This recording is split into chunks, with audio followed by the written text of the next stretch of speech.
अदालतों को ये भी चाहिए कि एक मुल्ज़म जो 3.5 साल से लंदन बैठा हुआ है 50 रुपये के एफिडेविट के ऊपर, उसका भी कोई अता पता कर ले। इमरान खान ज़मान पाक से कहीं नहीं भाग रहा। इमरान खान पाकिस्तान से बाहर नहीं जाएगा चाहे उसकी जान चली जाए। उसने पाकिस्तान के लोगों में रह रहे और पाकिस्तान के अवाम के साथ यहाँ बैठ के वो इलाज करवाते हैं। इन्होंने तो सेहत कार्ड भी बंद कर दिया क्योंकि इनकी कोई फिक्र ही नहीं है ना। आज तो मरियम नवाज़ ने शहबाज शरीफ से लाताल्लुकी का इजहार कर दिया। पहले कैप्टन सफदर ने मरियम नवाज़ की सियासत से लाताल्लुकी का इजहार किया। मरियम नवाज़ ने अपने चचा की सियासत से लाताल्लुकी का इजहार कर दिया और कहती है मेरी हुकूमत नहीं है। सिर्फ प्रोटोकॉल के लिए, सरकारी मुराद के लिए मरियम नवाज़ इस हुकूमत का हिस्सा है, बाकी हर मामले में वो कहती है मेरा कोई ताल्लुक ही नहीं।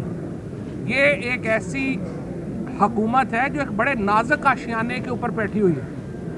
ये ऐसे हरकतें ना करें कि जिससे इनकी सियासत जो पहले ही मुकम्मल ख़त्म हो चुकी है वो और गहरी जो है वो चली जाए।